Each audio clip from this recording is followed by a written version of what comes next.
Ya, kita berjumpa lagi di podcast Pro Sebut TV di cakap-cakap ini ya. Masih bersama Bung Valdes. Di sini Bang, kita masih membahas tentang elit-elit politik yang ada di Indonesia Bang ya, yang semakin seru dari minggu lalu yang udah bergerak, sekarang makin bergerak lagi ya Bang ya. Makin maju terus kan informasinya. Episode ke-8 kita ini ya. Iya. Ini di episode ke-8 ini, dan elit-elit politik yang kita bahas ini pun juga yang baru nih, fresh. Ada dua tokoh. Kalau biasanya kita berkutat hanya Ganjar, Anies ataupun Puan. Yang lama-lama yang ada di survei ya. Betul. Sekarang ada muncul nama-nama baru ya. Iya, ini ada gebrakan baru itu dari Ridwan Kamil ya Bang. Ridwan Kamil ya. Ridwan Kamil ini tiba-tiba gabung ke Golkar, di mana sebelumnya banyak partai yang menawarkan seperti PAN, P3, Nasdem juga dulu. Cuman bahkan PDP dulu sempat memberikan jas merah kepada Ridwan Kamil waktu mencalonkan Gubernur Jawa Barat. Ya. Nah, namun terakhirnya Ridwan Kamil masuk ke Golkar melalui jalur Kosgoro menurut Ketua Umum Kosgoro Partai. 57. Ya, gimana Bang menurut Abang, apa yang mau dicapai Ridwan Kamil di Golkar sebenarnya? Ya, kalau dari informasi dan banyak cerita yang kita bahas, yang kita dapatkan soal RK ini kan, Ridwan Kamil ini kan memang ini kan pendekatan Airlangga Hartarto yang sudah bertahun-tahun. Kabarnya sampai 1 tahun mendekati Ron. Biar bisa RK masuk ke Golkar. Dan ini saya pikir ya memang manuver Golkar untuk ngambil Jawa Barat sebagai lumbung suara pasti ya kan.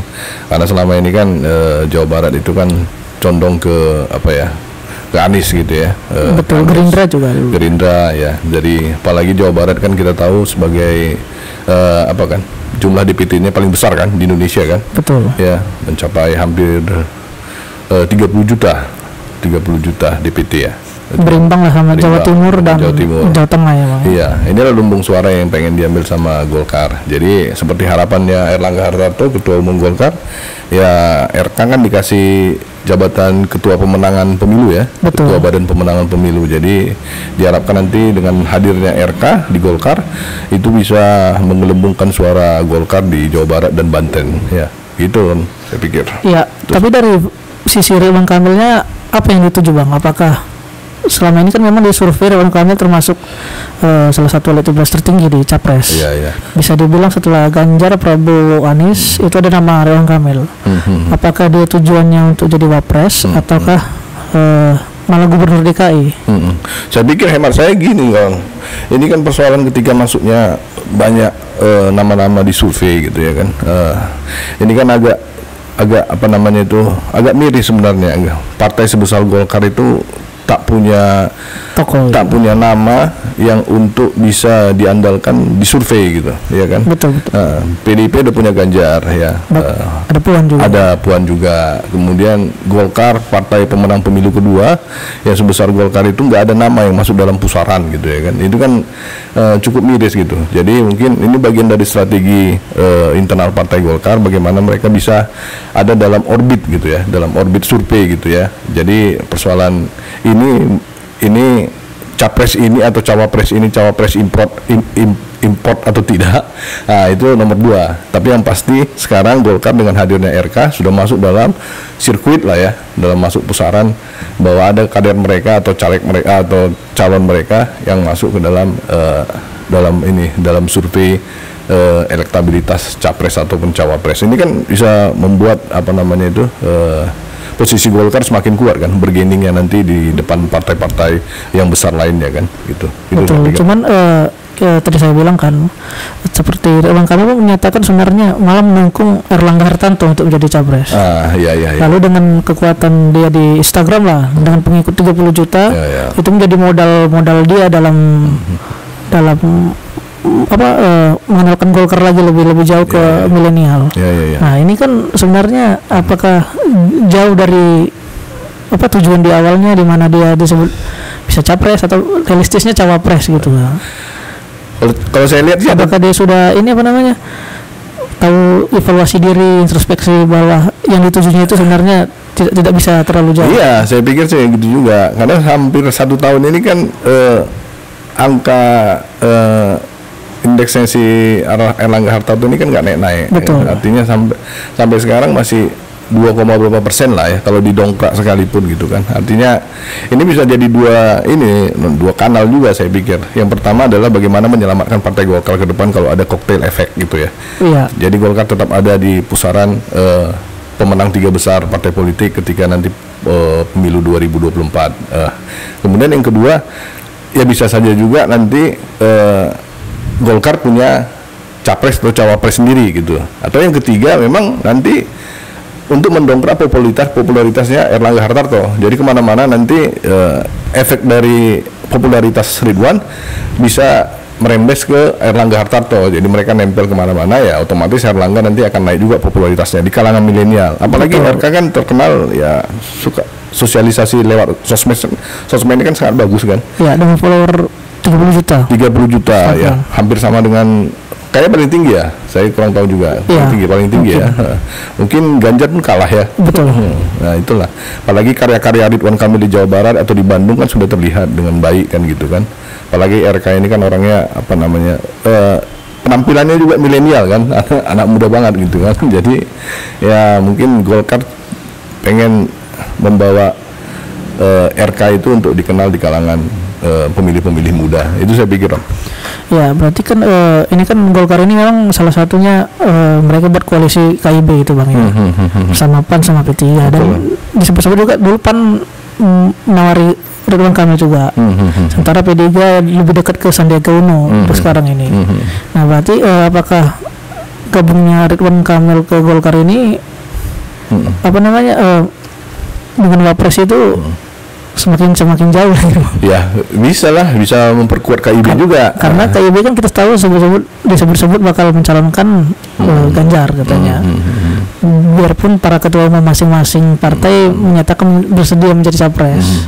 Namun dengan segala survei dan pengamat politik disebut KIB ini disebut untuk mengusung Ganjar.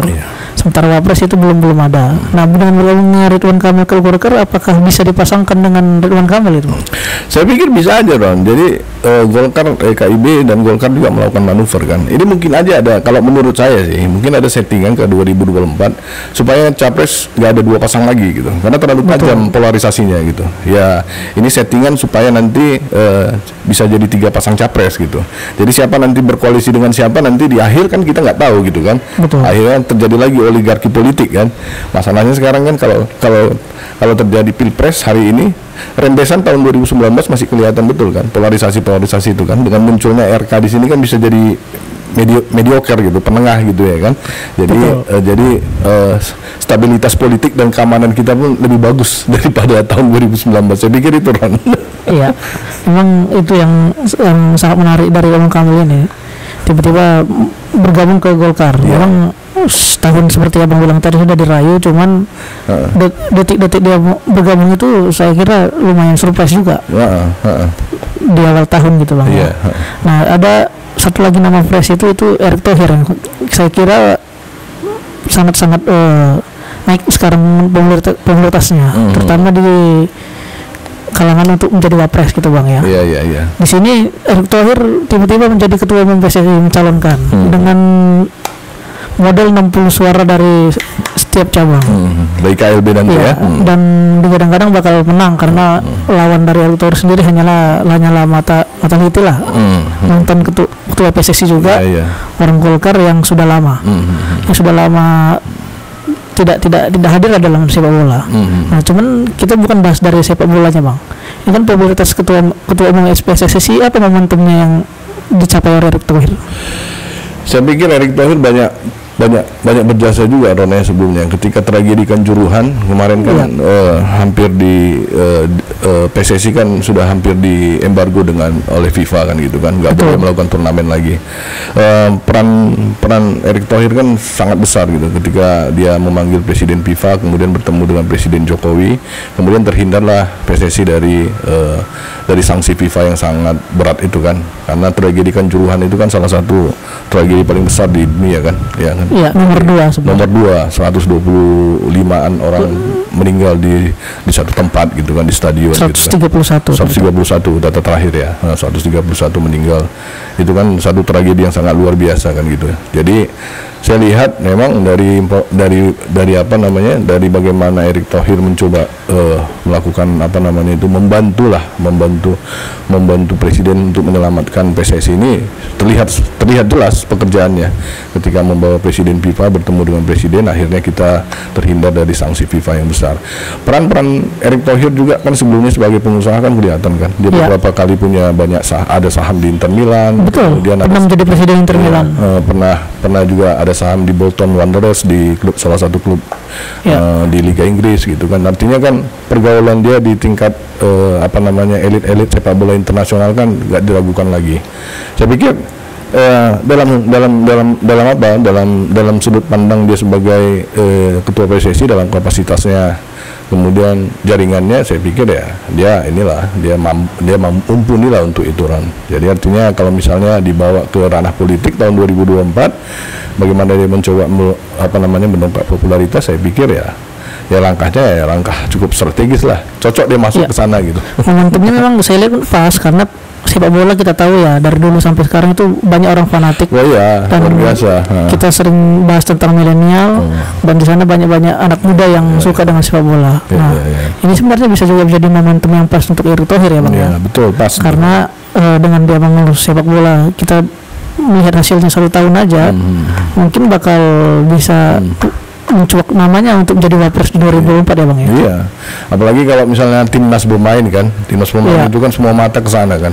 Dari mulai stadion sampai televisi kan gitu. Ada Erick Thohir di situ, popularitasnya makin naik ke atas lah. Apalagi kalau dia bisa mendapatkan salah satu gelar gitu kan. Atau juara AFF. Apakah PSSI timnas kita bisa juara AFF 19 121? Wah, saya pikir itu satu langkah yang paling langkah yang paling strategis untuk dia ke depan secara politik ya, Ron. Ya, memang kalau dari segi pembenahan sepak bola kan kita nggak usah terlalu bahas banyak, karena pasti banyak yang kompleks lagi ya, Bang ya. Pasti. Cuman dari sisi politiknya, dari Erick Thohir ini kan kita tahu dia seorang menteri BUMN. Ya, namanya juga beredar di survei gitu, Bang ya. Ini menjadi salah satu langkah cerdas bagi melihat pasar milenial, menurut saya juga sangat tepat menurut saya itu, Bang. Jadi langkah Erick Thohir untuk menuju tangga kekuasaan, apakah dia mau jadi wapres ke depan kan sudah skenario dan terancang dengan baik ya, Ron. Ya, betul. Saya pikir dimulai dari ketika dia Menteri BUMN, dia banyak keliling daerah, kemudian ditunjuk sebagai ketua panitia perkawinan Kaisang, kemudian sekarang dia ikut jadi bursa calon ketua umum PSSI. Kemudian di Sumatera jangan lupa juga, Ron, di Sumatera Utara Erick Thohir sudah melakukan banyak kunjungan pergerakan politik, bahkan udah dikasih marga Sidabutar ya kan. Kemarin sudah jadi warga kehormatan Puja Kesuma, jadi kelihatan sudah arah dia untuk jadi untuk mengarah ke tangga wapres itu gitu, Ron. Betul, memang Erick Thohir itu kita melihatnya memang sebagai pengusaha, Bang ya, dan profesional lah kita bilang. Beda dengan nama-nama yang lain itu yang memang besarnya dari partai gitu, Bang ya. Bahkan seorang Ridwan Kamil pun kita tahu selalu ada partai yang mengusung dia. Sementara Erick Thohir kan jejaknya ini pertama pengusaha dan menjadi ketua tim sukses Jokowi 2019. Lalu ikut ketua untuk penyelenggaraan Asian Games waktu itu. Asian Games, ya betul. Dan sekarang menjabat menjadi calon ketua umum PSSI. Nah, ini kan memang jalur-jalur profesional yang dia tempuh sebenarnya. Dengan jalur itu berarti sebenarnya dari kapasitas juga memang kita tidak ragukan lagi, Bang ya. Berarti tidak dilakukan lagi, Ron. Dia sudah melewati jalur-jalur profesional, kemudian masuk ke tangga politik gitu. Iya, betul, Bang. Memang ini menjadi sangat menarik juga, apalagi wapres itu kan hanya beberapa nama yang kita tahu, Bang. Yang beredar itu Erick Thohir, Sandiaga Uno, kayak tadi tersebut itu Ridwan Kamil ya, Bang ya. Cuman Ridwan Kamil ini seperti belum tahu lagi kemana. Apakah dia capres apa wapres? Bisa tiba-tiba bisa jadi capres, bisa saja nanti ditempatkan sebagai wapres. Belum tahu nih seperti apa nanti sirkulasi politiknya. Dan nama yang terakhir itu Cak Imin ya, Bang ya. Cuman beberapa itu aja. Nah, ini kan yang kita bahas kali ini memang betul-betul nama-nama baru yang fresh ya, yang banyak melakukan pergerakan. Kenapa ini, Bang?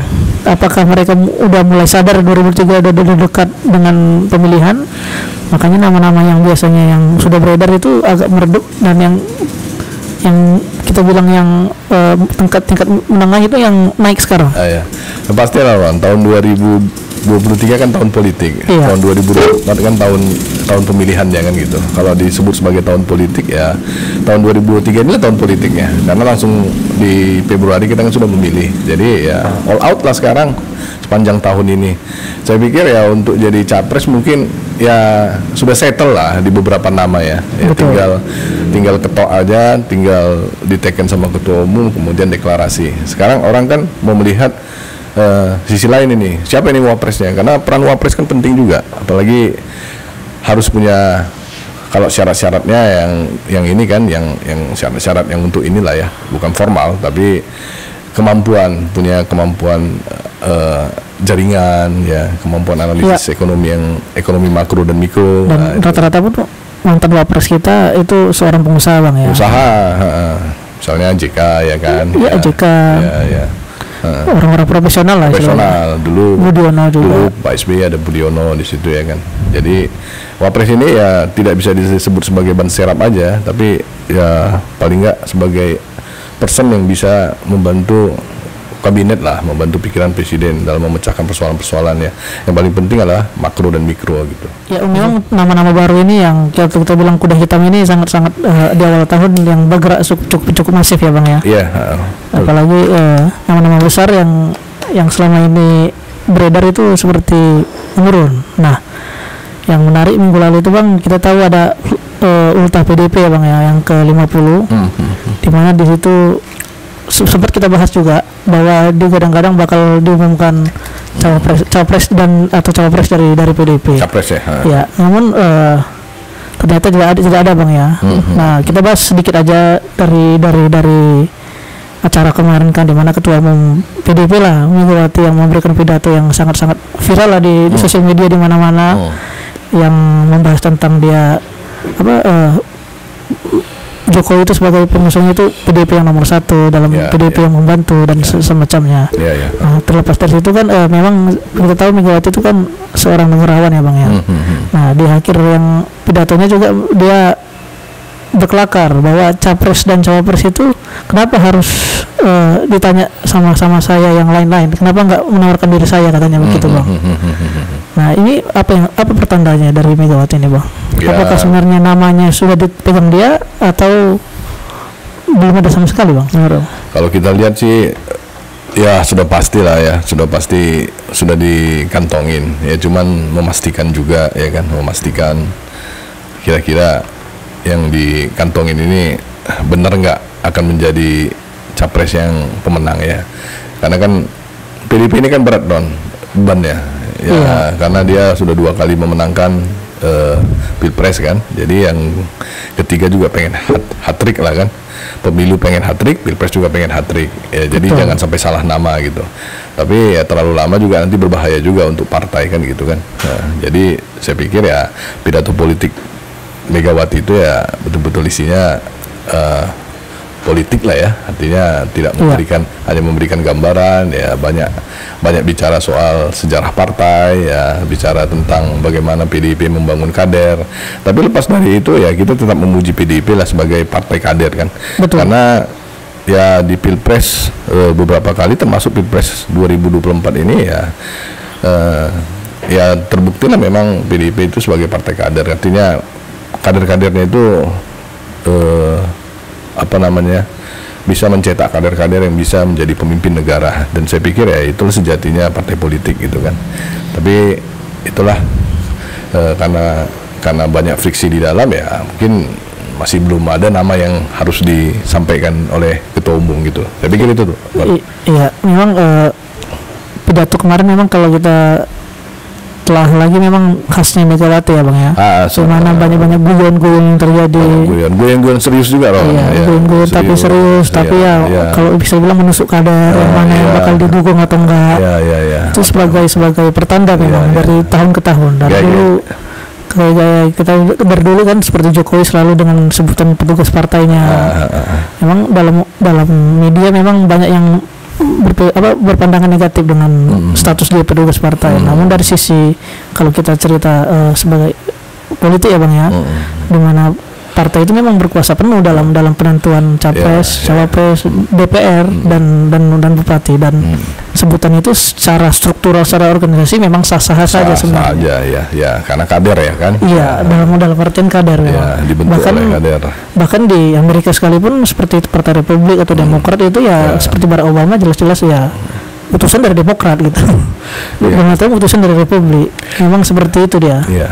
Apalagi dalam konteks Indonesia Don ya, besarnya PDIP ini kan nggak bisa dinafikan kan. Betul. Ya, mereka adalah salah satu garda terdepan lah, partai yang mengusung nasionalisme gitu kan. Jadi ya kader yang coba main-main dengan partai lain juga saya pikir berpikir ulang lah, karena gimana pun nanti kan antara partai dengan orang ini kan inherent ya, artinya satu ini kan, satu kutub gitu. Jangan, bisa saja nanti kalau misalnya ada kader yang masuk survei dan kemudian dilihat sebagai satu sosok lah ya, dilihat sebagai kader ini, ya mungkin ya surveinya memang bisa naik, tapi bisa saja ketika dia tidak ada di situ ya surveinya bisa jadi jatuh gitu ya. Ambil contoh misalnya Ganjar lah, kalau misalnya Ganjar pindah ke partai yang lain ya kita nggak tahu survei dia masih tetap ada di situ atau enggak kan gitu kan. Jadi faktor PDIP ini kan kuat ini karena memang dia satu pemenang pemilu yang kemudian orang sudah melihat juga sebagai partai pengusung nasionalisme sejati gitu ya. Apalagi mesin partainya kita bilang salah satu yang paling mesin kuat. Partai yang paling kuat ya. Di nasional ya Bang. Di sampai di daerah pun kita tahu bagaimana kader-kader PDIP itu betul-betul dilatih dari cabang, dari ranting gitu Bang. Dari ranting. Ya. Nah, cuman memang yang menarik kan waktu acara itu kan Megawati itu malah berdampingan dengan Jokowi dan Prananda Prabowo itu Bang. Anak-anaknya. Iya, anak-anaknya. Cuman yang di sampingnya itu Prananda Prabowo dan Megawati. Kalau dulu sebelumnya itu Puan Bang. Iya. Jadi ada tanda-tanda komunikasi politik nggak Bang? Apakah di tangannya itu sebenarnya Ganjar atau enggak? Anaknya ya disuruh mengalah dulu. posisi Puan di situ kan nggak bisa lepas salto, anaknya Megawati, yang kedua kader PDIP, yang ketiga ketua DPR. Nah, jadi ada 3 posisi yang dipegang sama Puan. Tapi kalau lihat dari histori Ron, ya kita kan bisa lihat bagaimana misalnya capres perempuan itu belum pernah menang, ya kan. Bu Megawati sendiri berapa kali kalah? 3 kali kalah kan. Betul. Gitu. Jadi mungkin ini sudah informasi ini, analisis politik ini kan sebenarnya sudah masuk juga dari kader-kader PDIP yang senior gitu kan. Tapi persoalannya kan ada satu nama ini jangan sampai merasa besar sendiri gitu. Kan itu yang dijaga gitu kan, bahwa dia itu besar itu dari partai kan, itu yang saya lihat sih message-nya itu Ron. Seperti memang ya yang dilakukan Pak Jokowi ya Bang. Betul. Dimana dia pun sudah menang sama presiden, tidak pernah dalam ambisiusnya dalam merebut partai ataupun pindah partai ya. Dimana dia betul-betul setia dengan PDIP. Mungkin itu yang menjadi kriteria Bu Mega ya Bang. Iya. Nah, setelah loyalitas gitu ya. Nah setelah itu Bang, Bang Ganjar ini menyebut sekarang itu tergantung Bu Ketua Umum. Apakah ini sebagai salah satu untuk merebut hati Ketua Umum ini Bang, dari Ganjar sendiri? Ya, semua kader PDIP kan ada apa-apa kan sama Ketua Umum Ron. Jadi apalagi sampai kepada Pilpres kan ya, tingkatannya Ketua Umum. Apalagi kan kita bisa baca gimmicknya Megawati ketika memegang kertas itu kan, urusan gue katanya. Jadi memang ya sumbunya ada sama dia. Ya ketok palunya ada sama Megawati. Tapi yang saya lihat sih memang mau melihat, kalau dilihat dari pidato politik Megawati itu dari hampir 1 jam lebih ya. Saya lihat dia dalam konteks 50 tahun PDIP, saya lihat dia memang banyak bercerita tentang sejarah PDIP ini dibangun. Jadi dia ingin menekankan kepada kader, baik kader yang tidak punya ambisi politik maupun kader yang punya ambisi luar biasa di bidang politik. Artinya bahwa partai ini dibangun dari keringat, air mata dan darah gitu ya. Jadi dia juga memanggil orang-orang yang ada dalam ingatannya untuk menunjukkan bahwa ya ini kader-kader yang loyal loh gitu. Ini kader-kader yang loyal. Ini simbol, ini saya baca simbolnya Megawati. Ini kader-kader yang loyal loh gitu. Jadi ketika Anda masuk kepada tahta kekuasaan yang besar nanti, ya tirulah ini mereka, orang-orang yang loyal kepada saya dari mulai partai ini di rongrong Orde Baru berdarah-darah sampai akhirnya menjadi partai pemenang Pilpres gitu. Itu message yang saya tangkap. Ya memang semoga lah PDIP ini memang betul-betul melihat dengan jeli ya Bang ya. Iya. Bagaimanapun juga kita tahu PDIP memang pemenang 2 kali pemilu. Cuman ya kalau dengan strategi yang tidak tepat pun seperti Demokrat dulu menang tapi langsung drop, bisa juga terjadi gitu Bang. Bisa kalau salah ambil langkah politik lah. Nah, yang menarik ini Bang, ini apakah ada keterkaitannya juga atau enggak, itu ada fenomena kejadian politik Bang yang sangat sebenarnya kita bilang tidak terlalu banyak diekspos. Cuman menurut saya ini ada pesan-pesan politik yang penting Bang. Itu tiba-tiba Surya Paloh ketemu dengan LBP di London ya, dan di London Bang. Di London ya, jauh kali ketemunya Ron ya. Iya jauh dan kalau alasan Surya Paloh itu ya hanya bertemu saja. Kenapa hanya bertemu saja di London ya Bang? Iya jauh kali ya. Iya. Ini ada nggak kaitannya kira-kira dengan pencapresan Anies Bang? Dimana sekarang Anies betul-betul senyap Bang? Pasti lah Ron, pasti ya. Apalagi setelah pertemuan dengan LBP, Surya Paloh pun mengumpulkan semua anggota fraksi Nasdem kan? Betul. Kemudian mendeklarasikan tetap ada di jalur Presiden Jokowi, tetap mendukung pemerintahan gitu ya kan. Artinya kan ini marak dengan banyak informasi-informasi dan isu-isu yang kita dengar kan soal reshuffle itu kan, karena tidak sejalan lagi dengan pemerintahan. Cuman ya banyak juga perdebatan soal itu kan gitu. Apakah kalau kita misalnya bersekutu atau misalnya berkoalisi dari awal, masa sampai akhir berkoalisi? Apalagi sekarang kan posisi capres ini kan 0-0 semua ya kan, belum ada, tidak ada incumbent yang mau bertarung di sini kan. Artinya posisinya kosong-kosong semua. Semua capres posisinya kosong-kosong, semua partai juga posisinya kosong-kosong gitu kan. Jadi masa kalau misalnya mereka punya calon, masa nggak bisa yang lain gitu, yang di luar apa namanya, di luar nama yang ada beredar sekarang gitu. Mungkin saya melihatnya begini Bang, yang Surya Paloh ini ingin memisahkan memang antara masalah capres dengan Anies, dan juga masalah dia dengan sebagai pendukung pemerintah gitu Bang. Dimana kebijakan itu melalui fraksi Nasdem DPR itu istilahnya mendukung dengan pemerintahan. Nah, di samping itu juga memang ini yang memang jadi dianggap perpecahan antara Jokowi dan Surya Paloh, itu pencapresan Anies ini Bang. Nah ini yang ingin dipisahkan Surya Paloh saya rasa dengan katalisatornya itu ya Luhut sendiri gitu Bang. Dimana Luhut dan Jokowi kita tahu ya sangat dekat gitu Bang ya. Bukan lagi sebagai anak buah, kerabat kita bilang, sebagai teman gitu Bang. Bekerja pun secara profesional gitu Bang. Apakah memang begitu Bang? Menurut Abang gimana? Ya bisa saja Ron. Apa yang jadi persepsi seperti itu. Jadi artinya DPR tetap mendukung kerja-kerja pemerintahan, tapi kerja politik partai politik ya beda gitu ya. Partai politik ya punya programnya sendiri terhadap bagaimana mempertahankan partai politik ini bisa besar ke depan atau bisa malah mendongkrak seperti targetnya Surya Paloh 100% di tahun 2014 kan. Dia punya cara-cara lain ya, termasuk mencalonkan Anies untuk mendapatkan kotel efek partai kan gitu kan. Kemudian ya orang-orang di DPR yang sudah diutus untuk jadi anggota DPR ya tetap menjaga kebijakan pemerintah. Bisa saja seperti itu Ron, bisa aja. Cuman ya saya lihat agak inilah ya, agak susah dipisahkan dari sistem presidensial seperti itu ya. Karena memang sistem presidensial kan ya, apapun dukungan kita terhadap presiden ya semua memang dukungannya itu baik partai politik yang non parlemen, ya maksudnya partai politik organisasinya ya dengan partai politik yang ada di parlemen ya tetap harus satu kanal gitu ya. Jadi itulah sulitnya kalau misalnya di parlementer ya kan bisa saja menarik mundur gitu ya kan. Memang setelah pertemuan ini, bahkan sebelum pertemuan ini pun ya kita tahu tahun lalu itu di mana kita Anies Baswedan di mana-mana Bang ya, ke berkeliling. Nah sekarang itu senyap, betul-betul senyap. Bahkan beberapa kali dianggap akan mendeklarasikan wapres betul-betul kosong sama sekali Bang. Tidak ada sama sekali istilahnya tanda-tanda ataupun kode-kode politik dari mereka. Jadi betul-betul apakah Surya Paloh sendiri memang sengaja atau memang gimana ini Bang sebenarnya? Saya pikir lagi narik rem tangan juga ya. Karena saya lihat juga koalisi Partai Demokrat, PKS sama Nasdem belum sepakat soal capres. Itu juga yang membuat mereka nggak solid gitu ya kan. Jadi artinya Nasdem sudah memiliki Anies gitu ya kan. Artinya Nasdem tak ada urusan lagi lah dengan dua partai yang lain. Tapi dua partai yang lain ini kan belum ada komunikasi sampai sekarang. Kemarin aja kalau misalnya bertemu di satu acara talk show di televisi atau di podcast, ya selalu perbedaan tuh terus meruncing gitu. Jadi perdebatan mengenai cawapres. Pendapatan mengenai cawapres. Ya. Cawapres. Ya. Iya, masing-masing sudah menyodorkan kadernya. Apalagi dua partai ini punya kader yang bagus kan. Ya. Pak Demokrat punya AHY, kemudian PKS punya Aher yang bisa menguasai Jawa Barat ya kan, karena mantan gubernur Jawa Barat.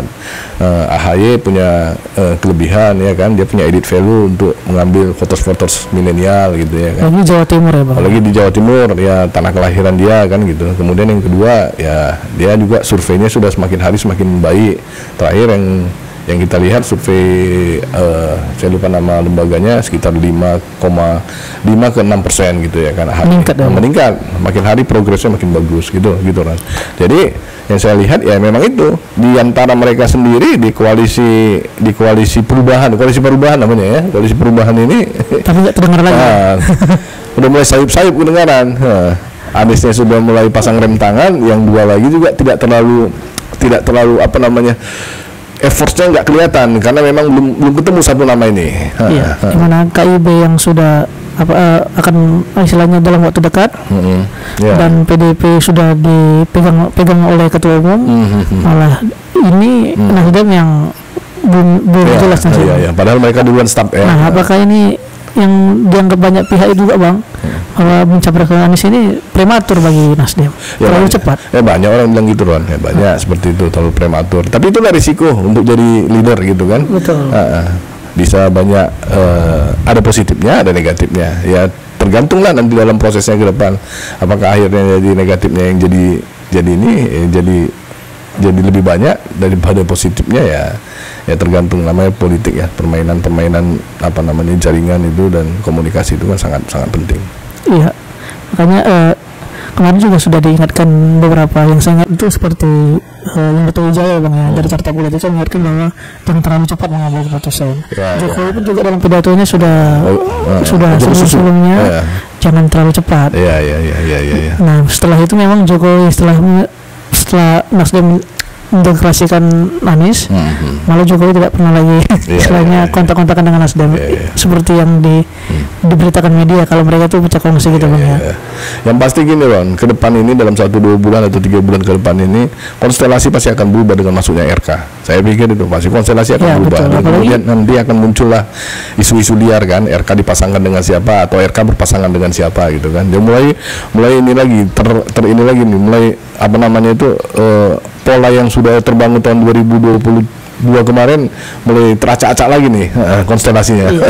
Memang betul memang teorinya itu ya, semua dari sistem demokrasi ya partai politik maksudnya Bang ya.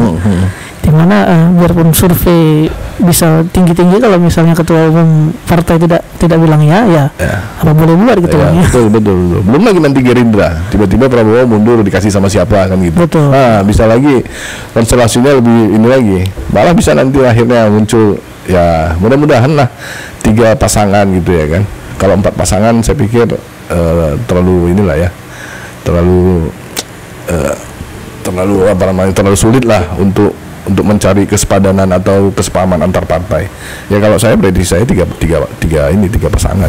Betul, memang ini memang sangat menarik ya Bang, di mana kuda hitam itu tokoh-tokoh ini, elit ini yang sangat melesat di awal tahun ya, yang tidak sangka-sangka. Iya Bang.